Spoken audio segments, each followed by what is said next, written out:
Morning, everyone. Morning. Good morning. All right. Thank you all for being here today.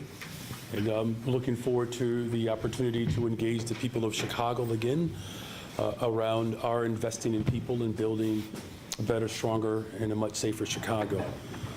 We'll have a few presentations to get today. We'll start with our Deputy Mayor of Community Safety, Gary Gatewood. Good morning, everyone. Good morning. We will give you all a community safety update. We'll start with an announcement that we made Friday, our safe housing pilot, which is some incredible work that we get to do alongside, obviously, Commissioner Castaneda and the Department of Housing, Family Rescue, the network, our partners at the Department of Family and Support Services. A few months ago, the mayor made the choice to have the community safety team absorb the gender-based violence portfolio. So as a part of that work, really making sure we center victims and survivors of gender-based violence, working with our partners in philanthropy, the Michael Reese Foundation and also the Crown Family Foundation, to put together resources to help victims of gender-based violence move to a different location and give them some of the protections that are needed and are necessary. So again, we're excited about that, and I know we announced this Friday, but it's an opportunity to really help victims of gender-based violence because that is one of the most important issues that we face in our city. We'll go to our next slide. I'm sure a lot of you saw this. April was our lowest number of homicides on record since 1962. But even thinking about from this last April to 5 years ago, we saw a 65% decrease. And that is a pretty monumental decrease, and not just the decrease in the number of homicides, but the impact that it's having on families throughout the entire city. These are people who are here with us and still being able to enjoy their lives. So that's just a testament to some of that work that happened throughout April and just throughout the year in general. We'll start to talk about that here as well, too. Where we are on our crime data year to date. Our violent crime is down 22%. That's our violent crime over the entire city. Our homicides, as we sit here today, are down 26% throughout the city of Chicago, and we sit at a 32% reduction in shootings in the city of Chicago, comparing our time from right now to last year. So we're seeing positive trends in our violent crime continuing to decrease across the city in all of these key areas, and we'll talk a bit about why some of that is happening. Why is violence trending down? There's a lot of factors that lead to violence trending down. We'll give a few examples here of some of the partnerships, both internally and externally, and how we're having our public and private partnerships really helping drive violence down. The Chicago Police Department and our partners in community violence intervention have a professional understanding. This is a training that was established in many of our districts. I think we only have 3 districts left to train throughout the entire city, where our CVI outreach partners and our commanders and sergeants in those respective districts have a line of communication between each other. Since we started this work in this pilot, we've seen a 25% increase in response time from our CVI partners on the ground to really help not only quell concerns of community members, but help stop retaliation while the police are able to step in and do their job. We just had another joint CPD and CVI workshop. They share contact information with each other so they keep those lines of communication open. And this is something that we have seen, again, have positive results, and we'll continue to build on this. One of the other major areas, as you all know, Mayor Johnson, his favorite bureau in the police department is the Detectives Bureau. He promised to promote 200 detectives throughout his first term. I think he was able to get that done in a little over, under 2 years in the promoting of those 200 detectives. But in promoting those 200 detectives has led to stronger clearance rates, stronger interdepartmental collaboration, and increased support for families of violence. And when we talk about those stronger clearance rates, just a few weeks ago, I know you all remember the Chicago Police Department, along with the state's attorney, the mayor's office, were all there to announce charges on a person who's been charged with 6 counts of murder, stemming back from 2020. The reason I highlight that is that was closure for those families who were suffering from that many years. So again, this is another example of how that work doesn't stop. And while we talk about the clearance rates on homicides, the same approach that the Chicago Police Department and the Bureau of Detectives has taken to solving homicides a bit quicker, they're starting to use that same approach on non-fatal shootings as well. So we'll continue to see improvements in those spaces too. And one more key area that we'll talk about briefly is our community environment work.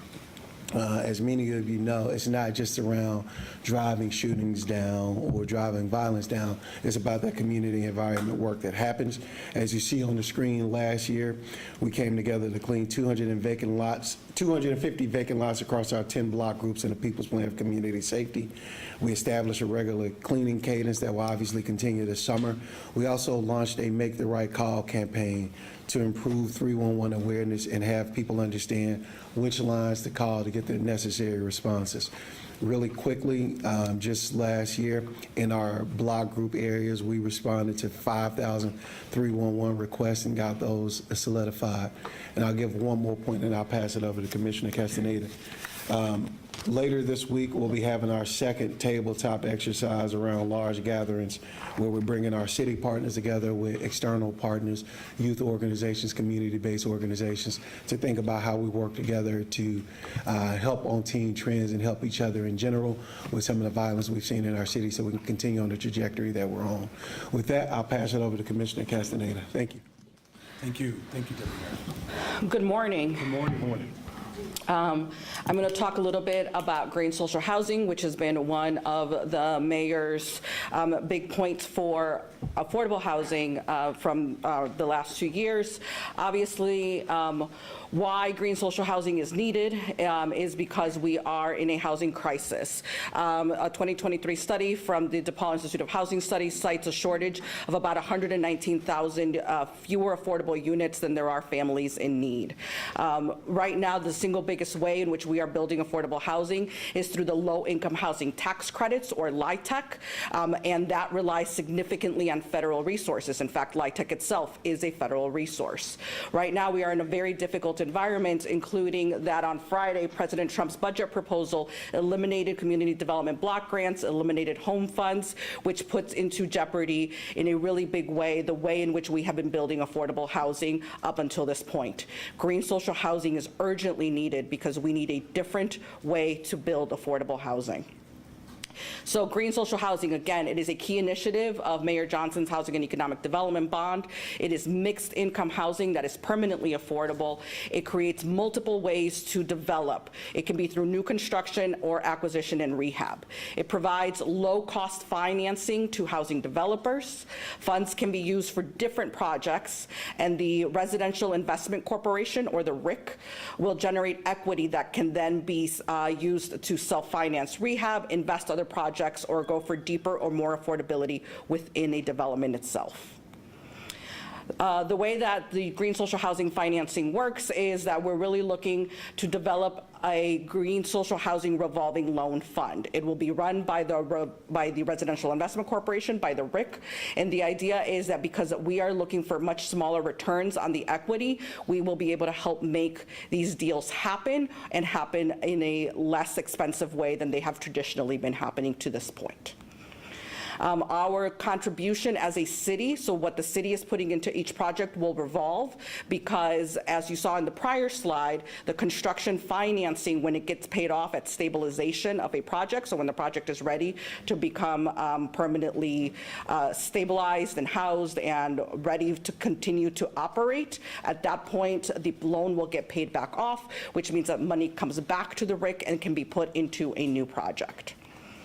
At the end of the day, what we're looking for is permanent affordability. We're looking for the RIC to earn and recoup value over time, so it can be through cash flow, equity, and the value can then be reinvested back into new projects. This is a very big key point for us, which is that we are looking for financial independence. We are looking for a way to locally produce housing that does not rely on state and federal resources.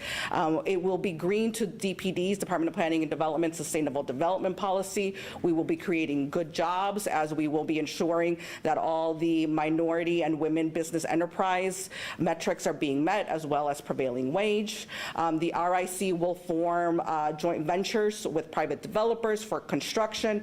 The RIC will contract property management and have its own staff. The RIC will be an independent 501c3.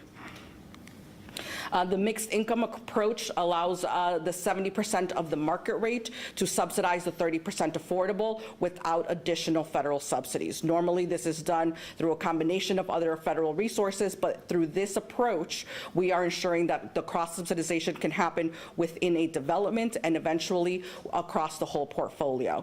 The market rate units allow for that positive cash flow, and we're really looking for a sweet spot of developments between 75 and 200-ish units of housing. There are a couple different pathways in which we want to do this. One is through new construction, which can be through publicly owned land. We know that the city owns lots of land, and as well as being able to step into the financing of deals that have been through entitlement processes perhaps, but the financing has not worked out. We could step into that space. The other way to do this would also be through acquisition and rehab, acquiring buildings, rehabbing them, and adding them to the portfolio of the RIC. So again, we are looking to accelerate mixed income housing development because we are in a crisis. We are looking to develop affordable, mixed income, environmentally sustainable, and tenant governed housing here in the city of Chicago. And it will be one of the most effective uses of public dollars by using a revolving loan fund that can continue to generate equity for the future investments. This is a really important piece of developing permanent affordable housing, and we know that that work is along a spectrum, and so we're really proud to also partner with the Chief Homelessness Officer, Cindy Soto, who I will turn it over to now. Thank you, Commissioner.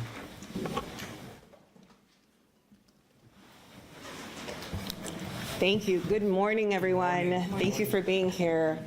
I have the pleasure to share with you the plans that we've developed to really encourage each of you, and I mean it, each of you in our communities across the city, to be part of the mayor's 5-year plan to end and prevent homelessness. I've had the pleasure to be in this role now for 1 year. I'm the inaugural Chief Homelessness Officer, and the office has been quite busy in this first year. It is officially the Mayor's Office of Homelessness, and we've been coordinating citywide responses on a number of different issues. One that's very common to everyone at the moment is the One System Initiative. We've been able to address family homelessness, those who have been waiting for shelter through 311, where no family is without shelter. All of our families have been sheltered. It's just a matter of minutes at times or hours before they can get placed to shelter. We are continuing to expand our footprint for homelessness opportunities for our single community. We have currently a need for more single beds, and we will be bringing online hundreds of beds later this year to add to the opportunities where people can leave the street homelessness to be shelter homelessness, and then a path to more stable housing. We've also established the Interagency Task Force, which was part of the executive order in 2023. It's known as the Chicago Homelessness Interagency Collaborative, where I have the pleasure of working with Commissioner Castañeda and all of our commissioners across city government and our sister agencies. We've been looking at how we can have support for the intersections of community safety and homelessness, including gender-based violence, ensuring that we have opportunities for people that are using our libraries, our parks, CTA stations. Everybody joins this table once a month, and we've been meeting in earnest, and we are continuing to meet to ensure that we are building the 5-year plan together as well. And I've been actively part of the Chicago Continuum of Care. The Continuum of Care is our major source of addressing street homelessness and moving people into stable housing with wraparound services, typically with a couple of years of supportive services and stable housing. Many other opportunities have come about in the last year, but this is just a snapshot of what we've been doing. But I'm now very excited, and I have to give a shout out to our advocates and consultants that are here with us today as well, to launch the 5-year plan on homelessness. This plan is the first plan since 2017 where all Chicagoans have an opportunity to have a voice of how the city can address homelessness and housing insecurity. Currently, according to the Coalition to End Homelessness, there are over 76,000 Chicagoans who are housing insecure, and over 26,000 Chicago public school students who are living in temporary living situations. The issue, as the commissioner has noted, is at a level of a crisis, and we need to do something immediately. The 5-year plan will be integrated across all of our agencies. Every single agency is at the table. We will ensure that we look at historic drivers like systemic racism, structural racism, and really the impact that we've had towards community wealth building for communities of color. We're going to center the voices of those most impacted. We're going to look at the whole continuum of housing. So it's not just those who are unsheltered, unhoused, but also how are they moving through the system, using our resources that are being made available through opportunities like green social housing or CHA vouchers and so on. We're also going to use a co-governance model. Currently, there is a 30-person strategic advisory committee, and on this committee are people with lived experience. They are paid for their time. They are paid for their talents. This is really the entire, it's a snapshot. It is hundreds of people who have already been part of this effort, and we need every single Chicagoan to be a part of it. We have the interagency task force. We have our 30-person strategic advisory committee. We have public, private, our philanthropic partners are a part of this. We've also instituted a public sector roundtable with our city, county, state, and federal elected officials and other appointed officials so that we can talk about how we can bring our resources together. None of this would be possible without the backing of the Chicago funders Together to End Homelessness. They have not only funded my office, but they're also funding our efforts here. We have a strong consultant team. We have the Illinois Public Health Institute, Smart Policy Works, Rudd Resources, the Civic Consulting Alliance, and the Inclusive Economy Lab. And most importantly, every resident of the city of Chicago that wants to participate in this moment. And that includes you. We are really taking action here, and we need to build awareness, curiosity, connection, and transformation in this moment. We can do this together. Every Chicagoan can come together to build momentum and have real solutions that have a lasting impact. All of us care deeply of how the city addresses homelessness, and this is an opportunity and a call to action to join us. We are also focused on areas that have been historically harmed by housing instability. Those areas are Avalon Park, Austin, back of the yards, Inglewood, Humboldt Park, North Lawndale, Rogers Park, South Shore, and West Town. We're providing additional resources in outreach and hosting focus groups in these particular areas, as well as throughout the city, but ensuring that the voices of people who have been most marginalized are at the center of this plan. This is how you can get involved. There are many, many ways. We have created a website. You can look at all of our strategic advisory committee members on the website, go to their organization, see how they're part of this mission. You can also make sure to complete the survey yourself. There's a link there, but there's a separate link as well if all you want to do is push the survey out. There's a QR code. You can put it on your website, social media channels. There's tons and tons of resources. After this moment and after we've completed our research and engagement process, we're going to provide an opportunity for the public to give us their feedback before this plan is completed and before we get into implementation.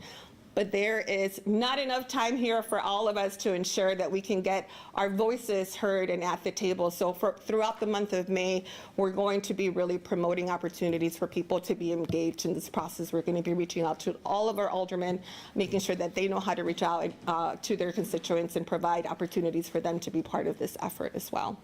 And with that, I'm just so proud to turn it over to the mayor who's made all of this possible, Mayor Brandon Johnson. Thank you, Chief Soto. Thank you, Commissioner Castaneda, our Deputy Mayor, Garen Gatewood, also joined by my Chief of Staff, Cristina Pasion-Zayas, to answer your questions today.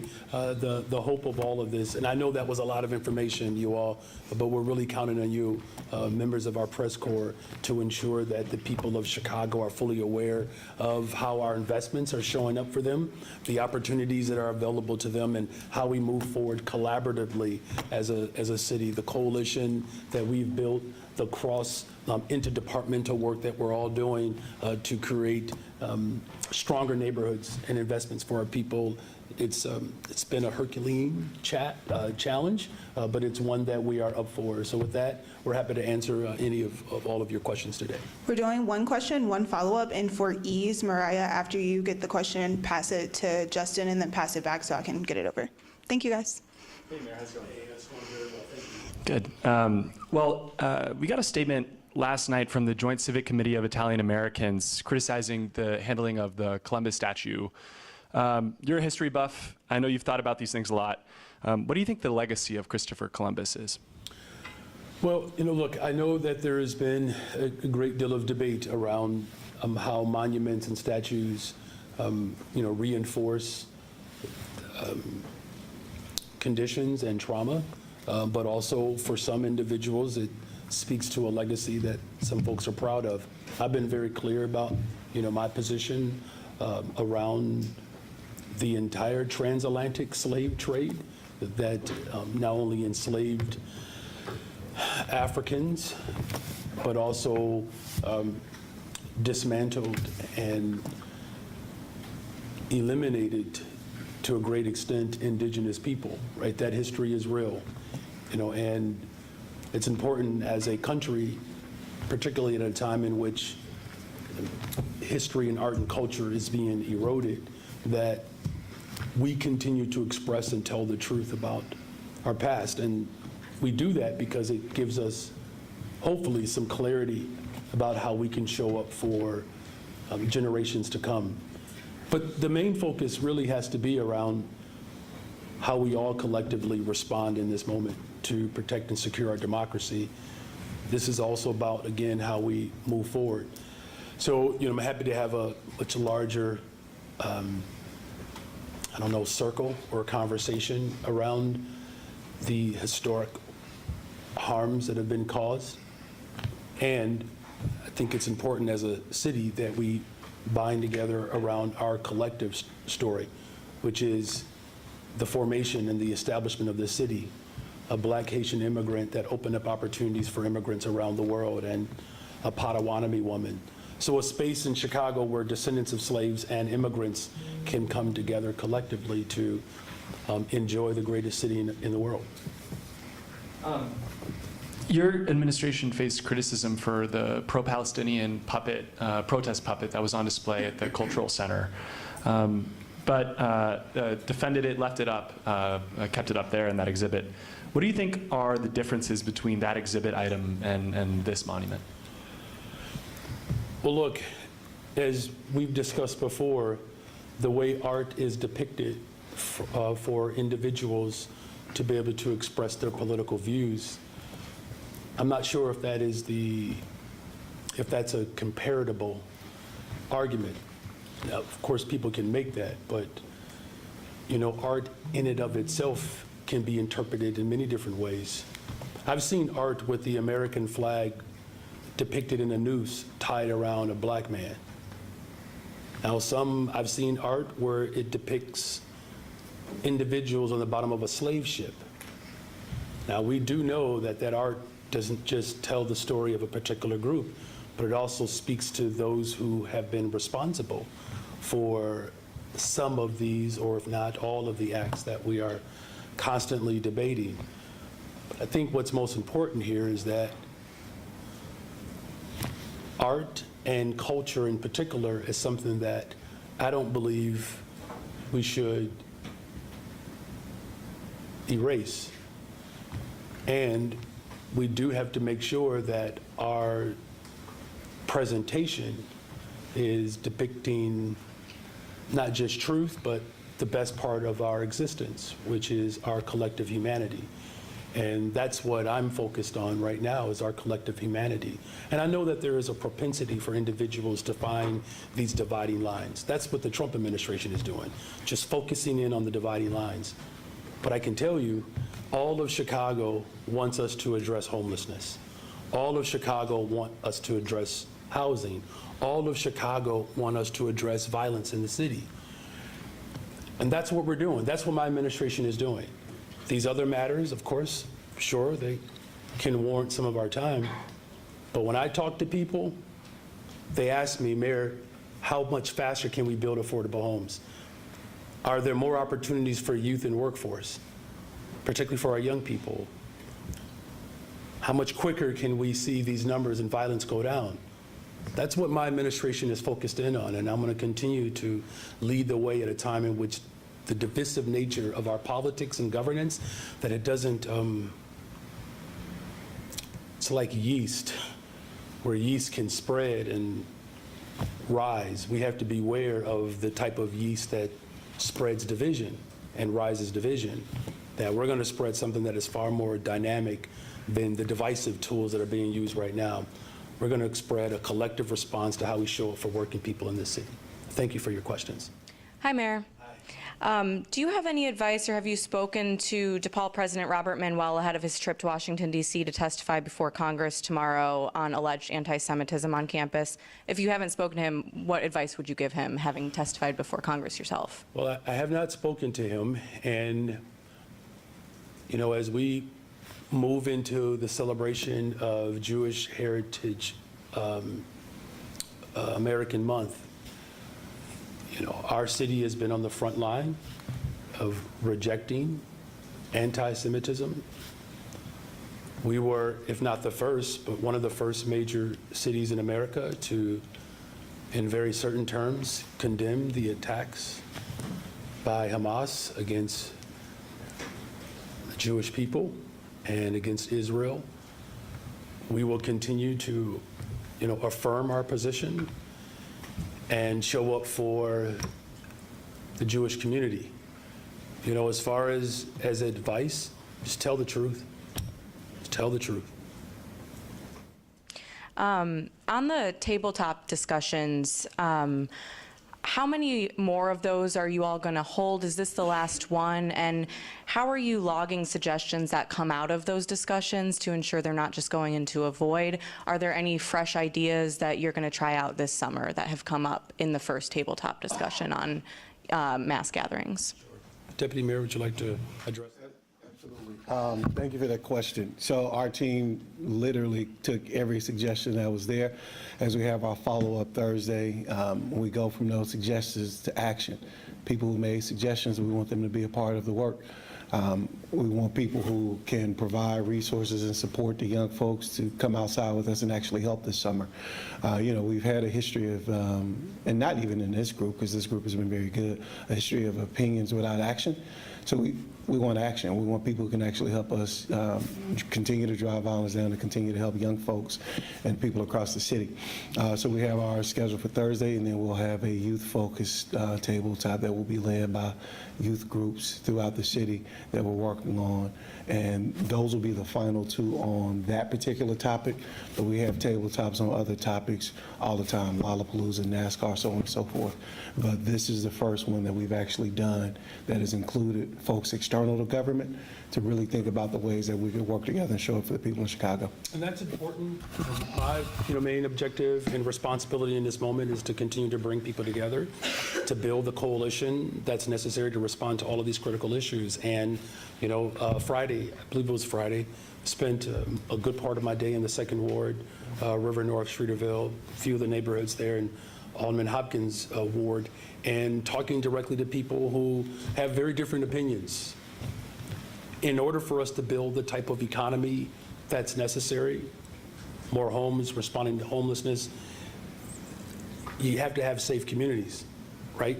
And it's not the responsibility of just one entity. It's going to take all of us to do that. And there's a reason why violent crime continues to go down in Chicago. Is because we are taking the full force of government, a collaborative approach, bringing all perspectives together to ensure that we create safe and vibrant communities. Thank you for that. My question is for you, or maybe the housing commissioner. So my understanding, and I think you guys have expressed in briefings on green social housing, that at least in the near term, it works best in neighborhoods with high market rate rents, right? Because that will allow you to subsidize the affordable rents. And I know you've received some pushback from aldermen saying, I don't think that this is going to help my ward. You know, what's your response to that, that this is still needed? It's a substantial amount of money, right? It could be used for other programs. Why is this specific program needed in this moment? Well, I'm going to turn it over to our commissioner. Look, we need multiple tools to respond to all of the challenges that we have across the city.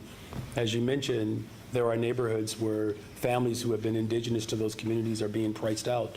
Our chief of homelessness, Soto, just put up Austin and Humboldt Park in particular.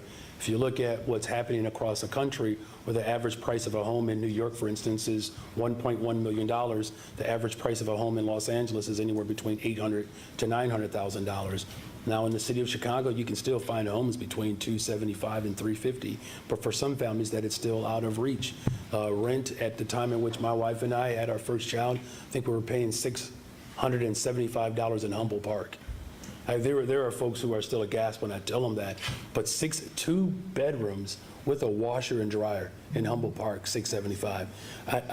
I tell you, I mean, if we could have a situation like that, that could make a difference for our train operators and our bus operators and our young families.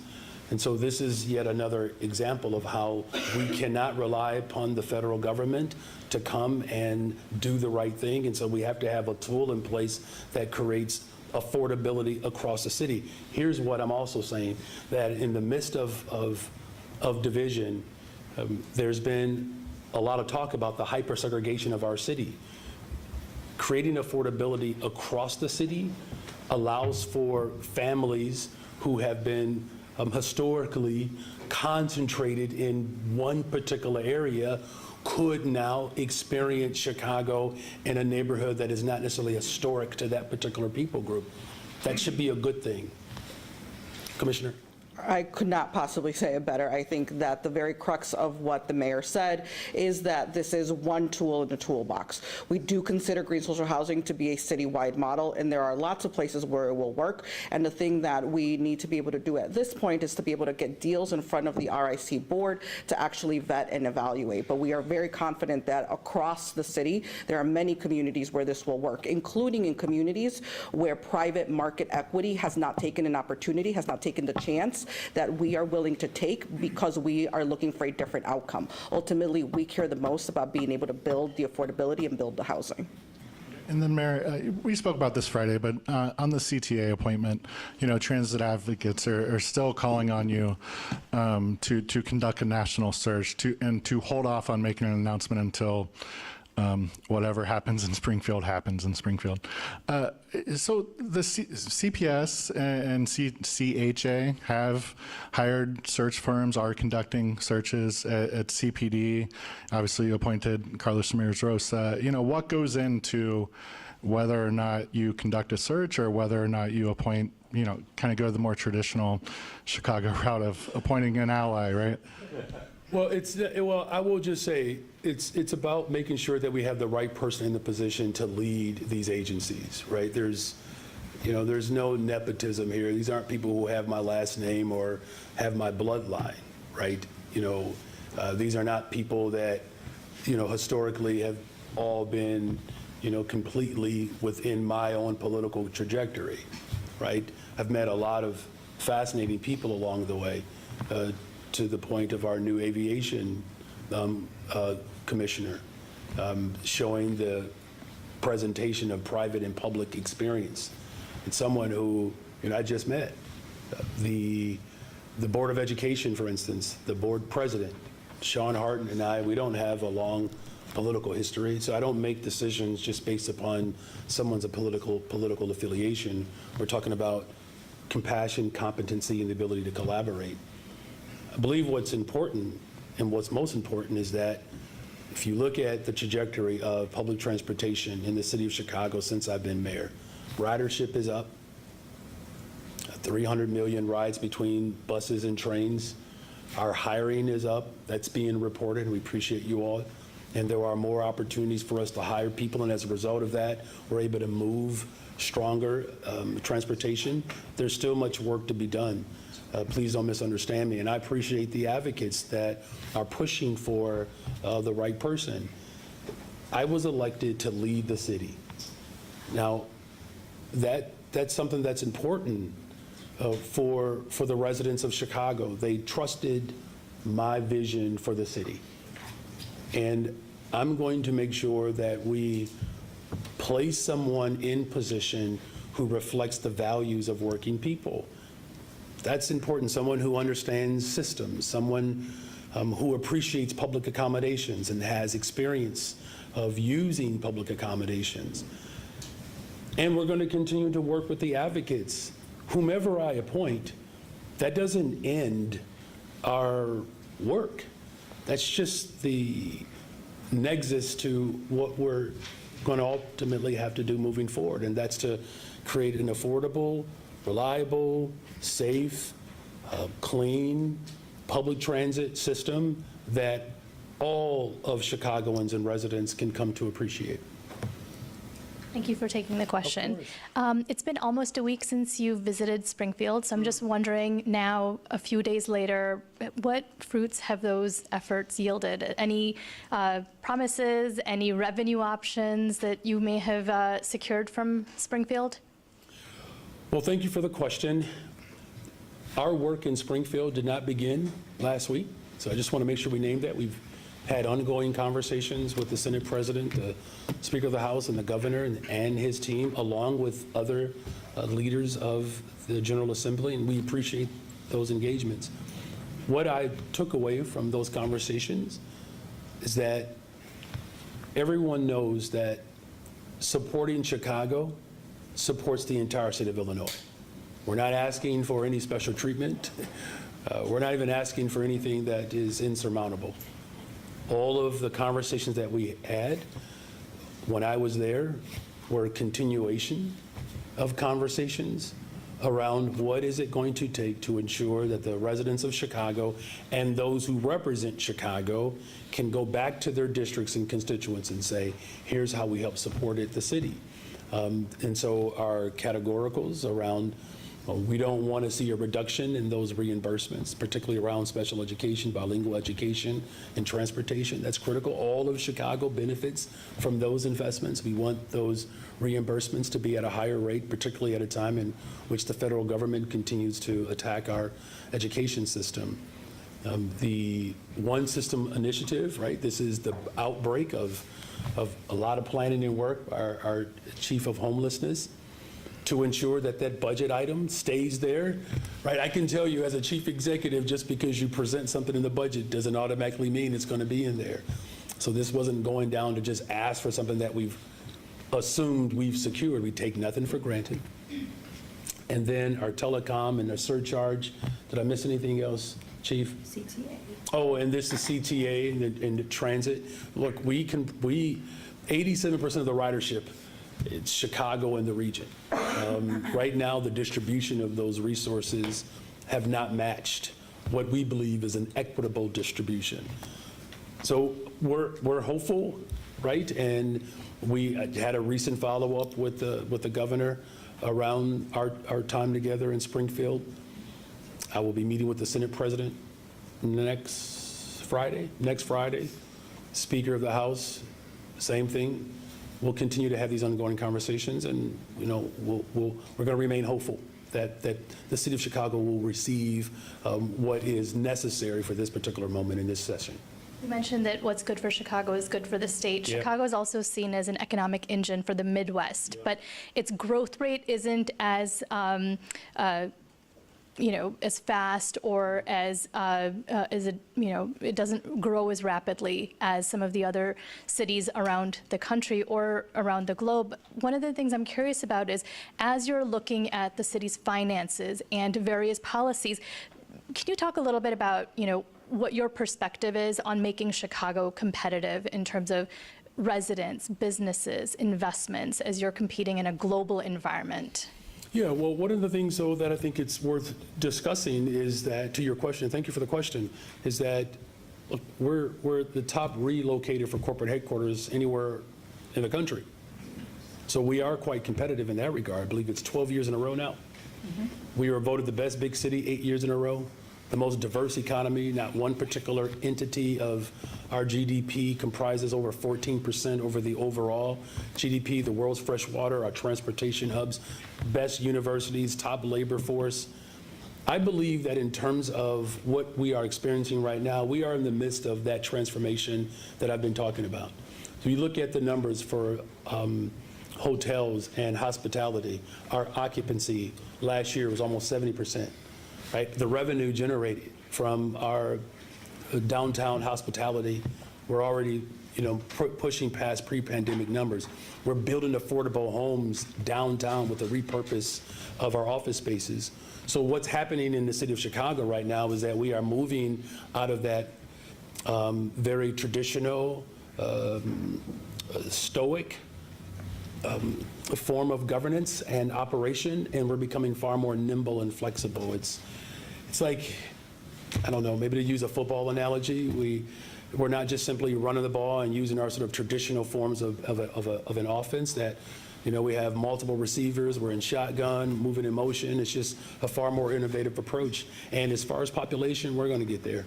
I have no doubt we're going to get there. And we're already seeing the turn. In fact, those who are coming to the city of Chicago, the ones that are repopulating the city, on average, I believe they're making $120,000 a year or more. And so as we grow in the life sciences, biotech, and our aviation and transportation hub continues to grow, the conservative number is 400,000 more people. And I believe we can actually, I'm saying that's how many more we can get in the city of Chicago. Look, I'm not going to predict when we'll get to 400,000 more people. I'm just simply saying that all of the signs are showing that there's growth. And as we continue to attract more businesses and more public events, Beyonce is coming to town. If she was here for 5 days, I believe she would close our financial gap. She would. I mean, she's just there. Beyonce, if you're hearing me, stay 2 more days. We need the revenue.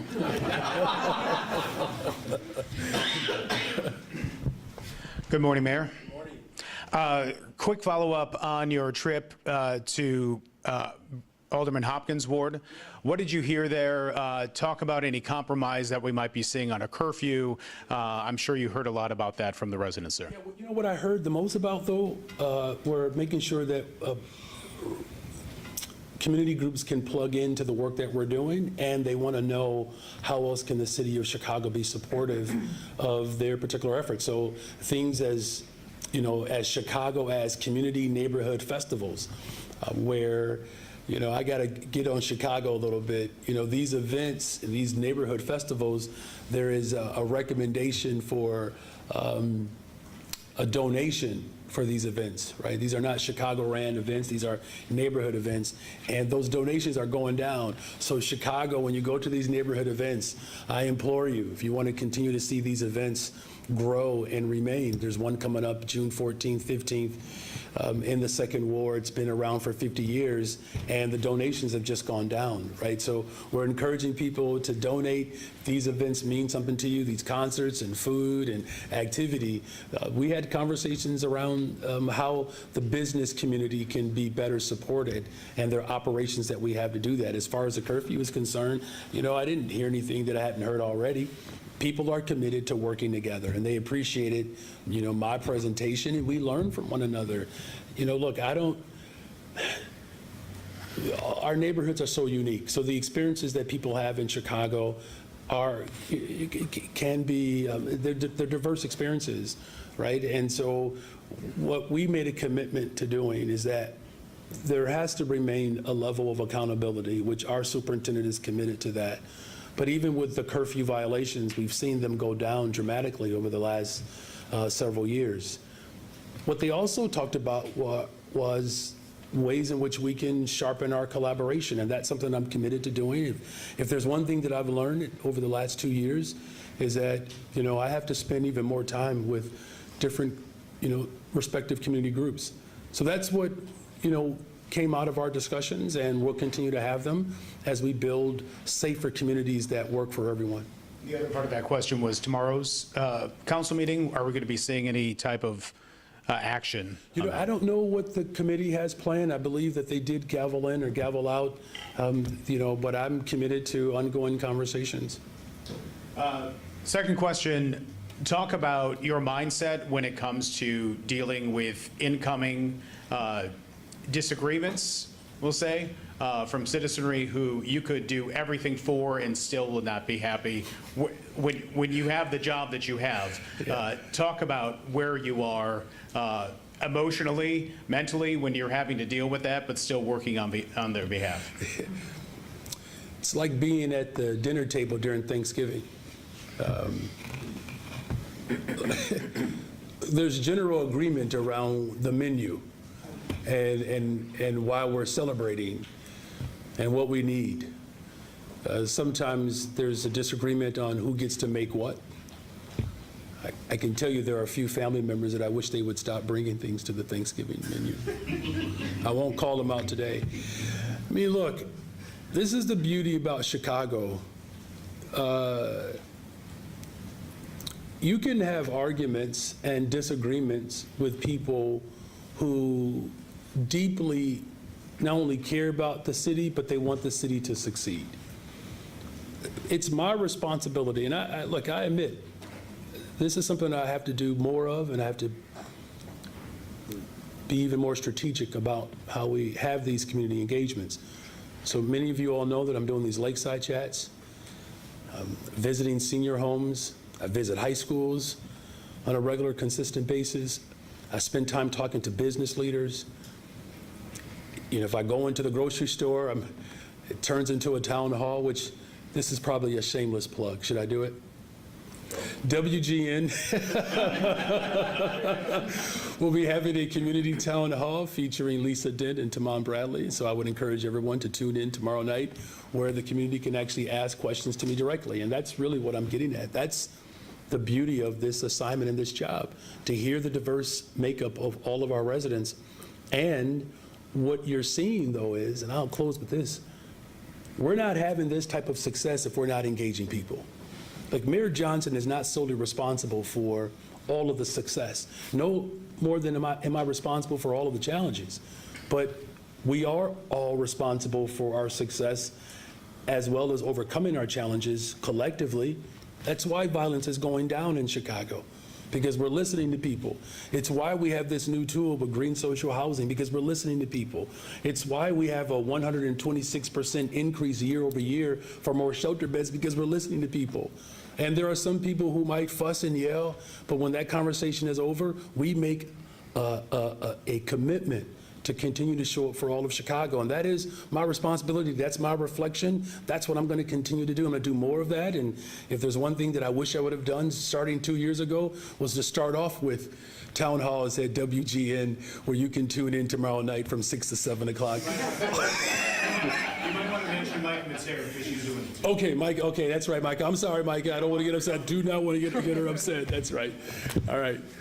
The next town hall, ABC News. Yeah, I was gonna say, my God. Yeah, let's keep plugging. Not for WGN, but anyways, back to CPS. As you know, your school board unanimously passed a measure resolution calling for either an interim superintendent or an interim or permanent CEO to have a superintendent's license. Obviously, there's a bill in Springfield that's kind of stalled. Should an interim have a superintendent's license? Because at this point, it looks like it's going to be an interim CEO. Yeah, you're right about that. You know, look, the most important thing here is, let me just answer your question directly. I am not opposed to, you know, an approach to ensure that the leader of our public schools has a strong education background. Like that's important. What we've seen historically is that we've had business leaders and others who don't have that connection.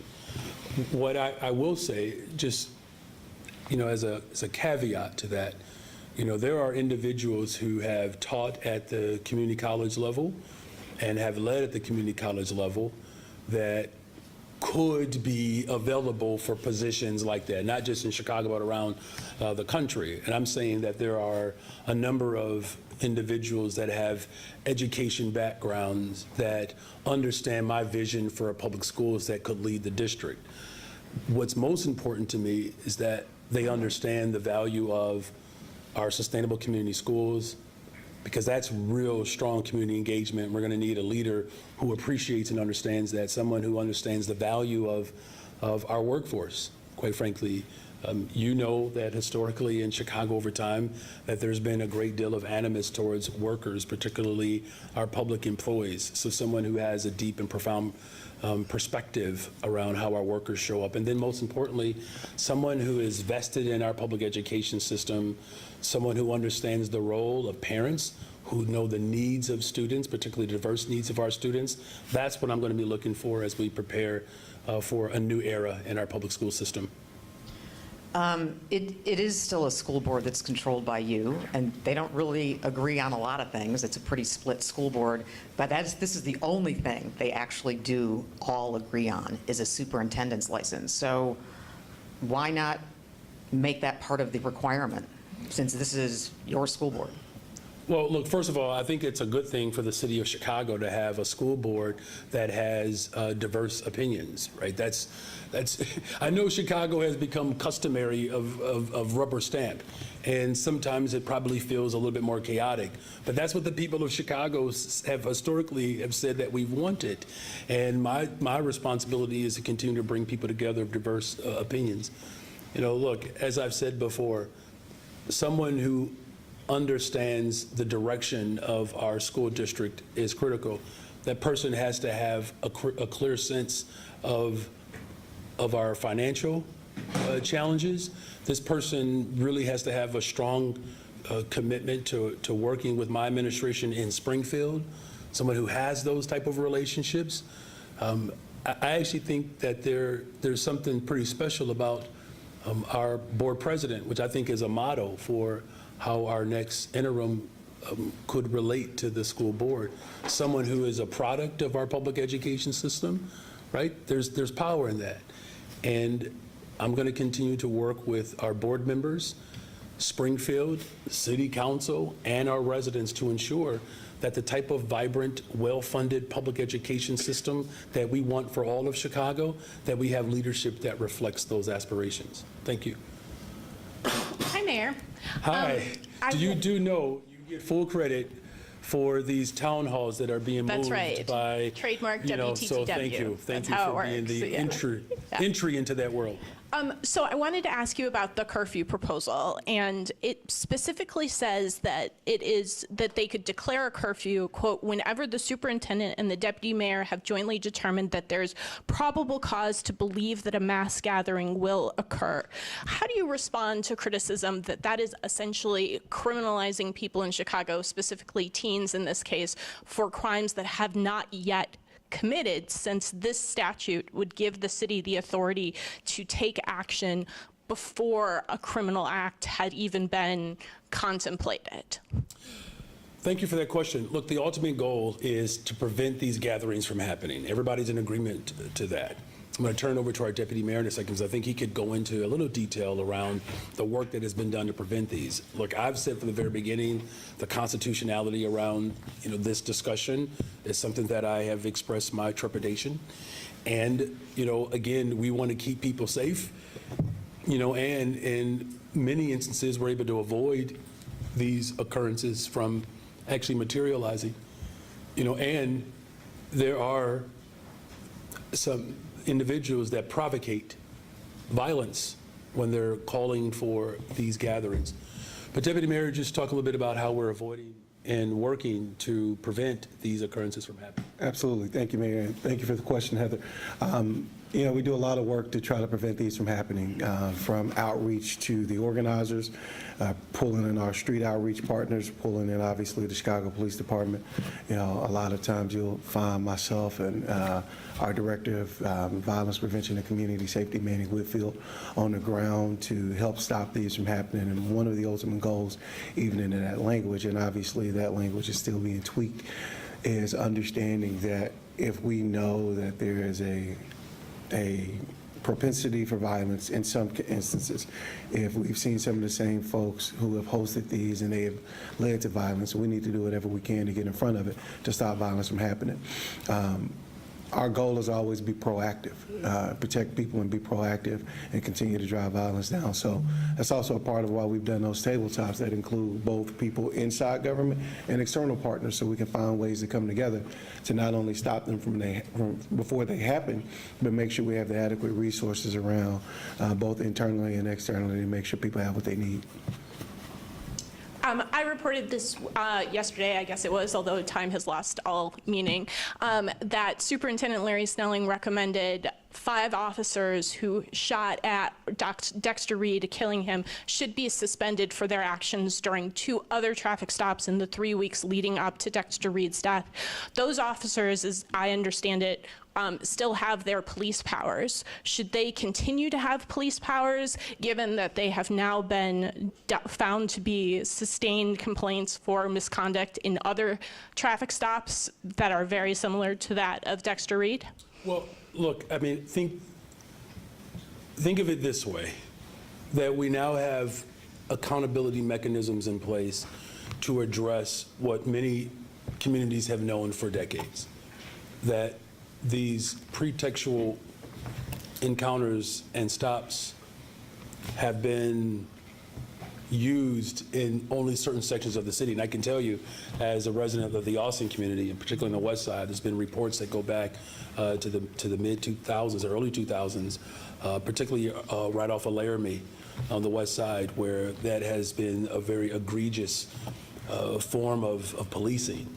So, I'm going to see this as a win, where we are holding people who have been sworn to serve and to protect to a standard that reflects our values in constitutional policing. As far as progressive accountability,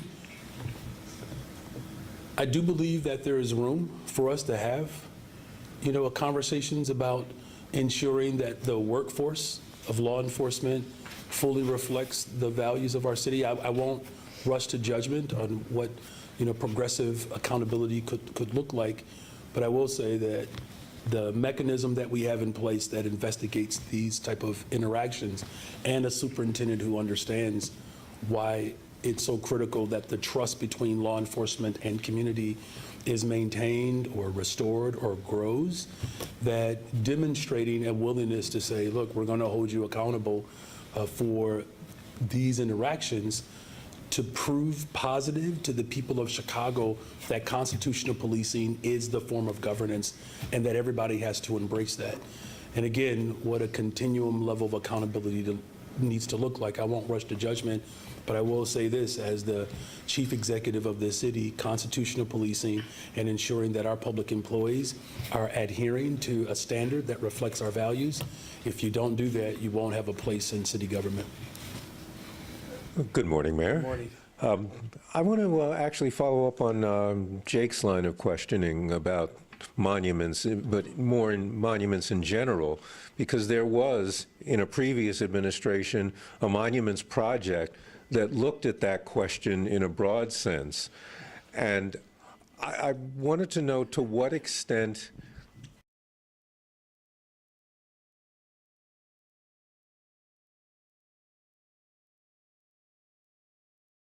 companion or clarifying displays with them. To what extent is that project still in operation, being looked at all? It's a great question. I'm going to turn it over to our chief of staff. Look, this is, first of all, I'm impressed by the healthy form of debate and discourse that we're experiencing in the city of Chicago at this time around how we reflect our values. And historically, there have been characters in our nation's history or the globe where there's been deference offered, and there has not been a real interrogation of their behavior and the manifestation of what our society consists of now as a result of those interactions. So as far as this table is concerned and the work that we're doing, I'm going to pass it over to our chief of staff.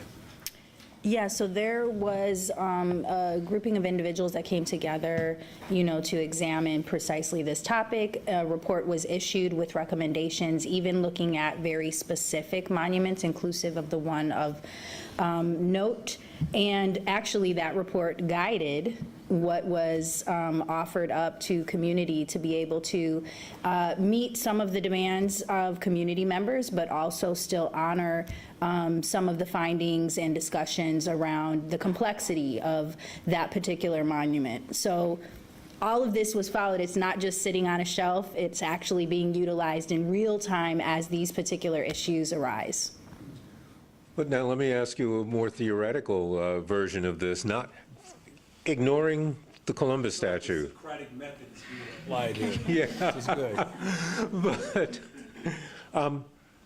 and that is, some of the recommendations were that some art called for explanatory or like I said, other things with them to allow people to see the history and see it in context. As a history teacher, what's your feeling about doing that, about adding to the displays? No, that's a great question. I know this is what Jake was alluding to as well. I do believe that there is some value of having context provided around how art is depicted or even monuments, and at a time in which we're not necessarily calling for uniformity, right? What we are calling for is an honest and open display of discourse, discord, so that we can get at truth, right? And I believe that for me as someone who was highly qualified to teach up to 12th grade history, maybe one day a college professor, one day. Craig, in fact, you and I should figure out how to do a joint course. We should figure that out. But WG is going to sponsor that class, right? Thank you.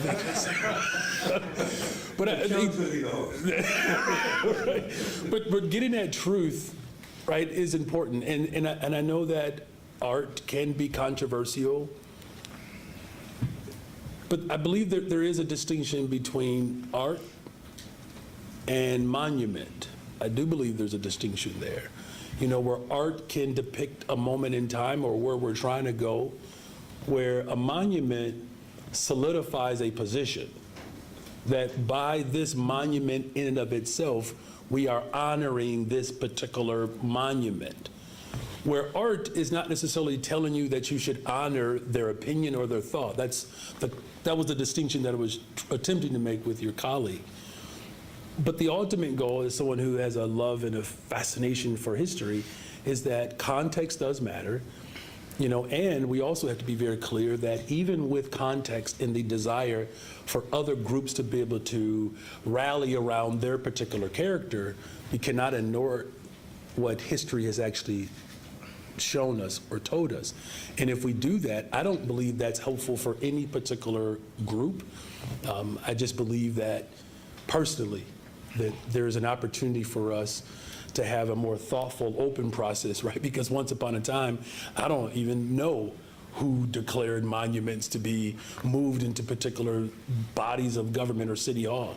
Now we have something that creates, again, a more collaborative approach, and those type of hard conversations, I believe, will ultimately make us stronger. That was always my goal when I taught at Westinghouse and Jenner Academy, and all of my students would always love these discussions, and they never fell asleep during these lectures. I'm Josh Hernandez with CBS Chicago. You supported the One Fair Wage ordinance. The mayor of DC is calling to end the same initiative that they implemented there because they said restaurants were closing. How do you feel the ordinance has helped or hurt Chicago? Well, it stabilized our workforce. That's how it's helped. What was happening is that for many of those workers, particularly primarily brown and black women, couldn't find, some level of stability and continuity. And for businesses, having a strong, consistent workforce, there's a benefit to that particular establishment. Now, look, I'm not going to say that everybody embraced it wholeheartedly, right? There were some level of skepticism. But as you can tell in the city of Chicago, one thing you know about Chicago, we have a plethora amount of restaurants. And I know there are restaurant owners that are working hard every day. I know that margin for a surplus is very small. and having a strong, committed, consistent, well-paid workforce stabilizes those institutions, and it provides far more continuity and certainty.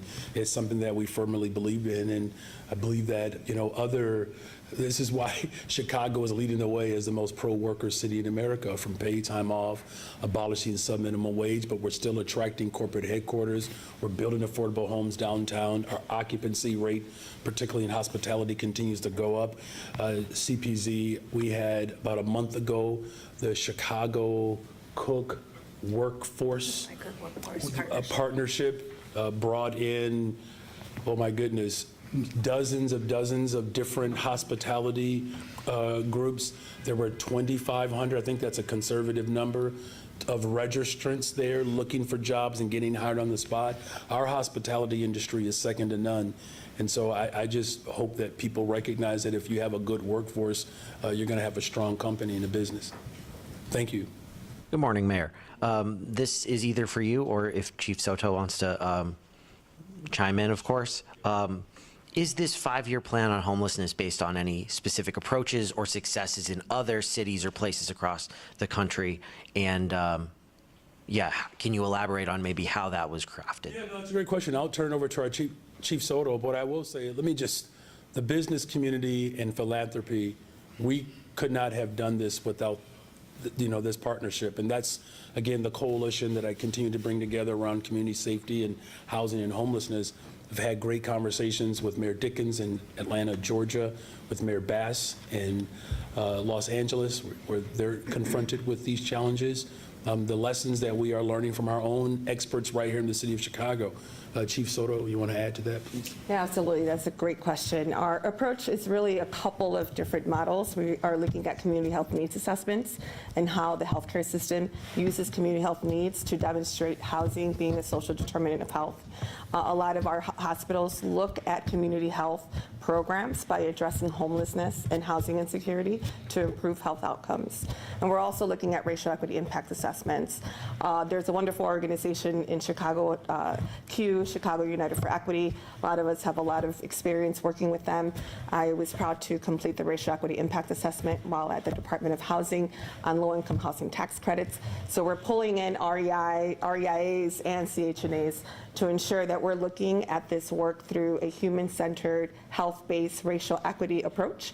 But I will say that we're actually also giving it our special touch, which is this full force of government, which I don't believe when we did our research and look at other cities that were doing 5-year plans, to this degree of engagement, it hasn't occurred, to be quite honest with you, so far what we've been able to look into, including the public sector roundtable, being adjacent to us, walking through this process, has really been a different kind of 5-year plan, right? And not only that, but to have the funder community, the philanthropic community, funding this entire process and at the table and helping us support with lived experience conversations. I don't believe that the city or any other city, unlike ours, has this kind of partnership and commitment to address these issues. And a lot has to do with Mayor Brandon Johnson's commitment to this cause, that people are backing this effort in such a diverse way. So it's not quite unusual to have these models at the table, but to do it in such a way to integrate the entire government and all stakeholders across our city is quite unique. So if you could do me a favor, though, to all of you, really encourage the residents of the city of Chicago to go to our website and fill out that survey. I take this seriously as someone who has been an organizer. There's tremendous value in hearing directly from the people of Chicago. So I'm asking you, Chicago, get to our website, engage with this survey. This is something that's a top priority of my administration, to provide housing, permanent housing for our families. And of course, pointing out that it is a 5-year plan, if all goes well, what might Chicagoans see in terms of outcomes even 1 year or 2 years? Well, that's a great question. You're already seeing it with our One System initiative. I mean, this is a more innovative approach. It's a collaborative approach working with the state of Illinois. We responded to a crisis that we inherited. And, for many Chicagoans who have borne the brunt of disinvestment had to, quite frankly, were forced to be supportive. And look, as much consternation and hardship as it has caused, we got it right. And we didn't along the way didn't do everything right, but we did enough right for it to turn into a one-system initiative. And that initiative with beds now, and my chief of staff, she calls me every single morning, talks to me about what people are calling for overnight. And for the first time, I believe in a decade, we don't have a single family waiting for a shelter bed. Now, that's not the end, right? That's just the beginning. But if we know people in the city of Chicago or families, and we're working to reconfigure our operations so that we can create more beds for single adults, we're already seeing that shift and that change. I believe that what we can anticipate over the next few years, especially if we can continue to, come together, is ultimately to build more, affordable homes, right? This is about creating. I'll close with this part. This is also about securing, generational wealth and opportunities for our families. Like our Missy Middle program, this owner occupancy, where we are encouraging developers to own and rent, right? The cumulative wealth for white families in Chicago is about $213,000. For black families, it's zero. We don't want to live in a society that's egregiously inequitable like that, right? And so if we know that, Chief Soto, 70% of Chicagoans who are identified as homeless are black families, I believe, 72.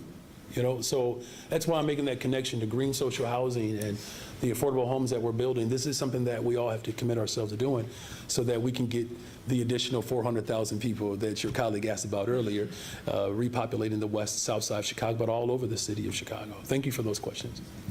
Hi, Mayor. Hi, you've been very patient. Thank you. It's all good. That's what happens when you sit on this side. As you may know, Arlington Heights just swore in a new mayor this week. Yeah, congratulations. And in recent weeks, the Bears have seemed more open to Arlington Heights than previously. Can you tell me when the last time you met with the Bears about a new stadium and how the negotiations are going? Well, there are constant conversations that are happening with my team, my legal team, the parks, with the Bears organization. We're still working through terms of agreement of, what an agreement could look like. Those conversations have not ended because a village, municipality, or town, I'm not sure if it's Arlington Heights City, Village has elected a new mayor, and we're wishing him all success in having, a village that reflects the values that he ran on. But I think what's important here is that there's no political leader in this state that has been as emphatic as I have been around working with the McCaskies and the entire organization to keep them in the city of Chicago. We're going to continue to have those conversations, and I'm going to remain hopeful that we'll be able to come up with an agreement that works for everybody, for the Bears to stay in the city of Chicago. And another topic, to cover the budget shortfall, have you considered raising property taxes? Is that something that's on the table? Well, here's what we have done. We've put together a working group. Again, my approach is always going to be collaborative. We're having early engagements, even earlier engagements with City Council. This working group is a step to bring all of us together. Everybody knows that I shouldn't say everyone, that's probably not a good assumption, but I believe that many people know of the financial malfeasance that has existed in this city for a very long time. And our approach is, it's going to take all of us. Had a really good conversation with leaders of the civic committee. We're talking to folks in labor. We're talking to community-based organizations. It's going to take all of us to come up with solutions. There are those right now. We have over 40 particular revenue options that we can explore and look at. As you also probably know, or likely know, that the levers that I have in the city are limited, and most of the revenue streams that we could draw upon state controls. The state of Illinois controls those levers. We're having conversations with members of the General Assembly about ways in which we can ultimately, here's my ultimate goal, is that property taxes and cuts, it's not how we start the conversation. We do need progressive revenue. The protection of the ultra-rich in this country is just gotten absolutely out of control. I just mentioned, that the cumulative wealth for many families, particularly groups of color, are far less than what, white families in particular have enjoyed. And so our approach towards this collaborative approach is to ensure that there's an equitable distribution of revenue so that we can have long-term economic sustainability. But it's new, and I know that people are committed to rolling up their sleeves so that we can continue to build more homes and respond to homelessness and drive violence down in the city of Chicago. I say this with humility. I hope this doesn't come across with hubris. The city of Chicago is better and getting better. And I think it's important that we tell that story to people, because it can be overwhelming and draining when people believe that property taxes and cuts and violence and gatherings and lack of affordability, look, all that is real. But since I've been in office, we've built more affordable homes. We are hiring more young people. Violent crime continues to go down. We're expanding mental and behavioral health. We have not figured it all out. I have not done everything right, but we certainly have put forth an incredible effort to bring people together, and that's what this working group ultimately is going to entail. For property taxes, that is on the table. All right. Are you having any other questions? All right. Thank you all very much. All right. Thank you all.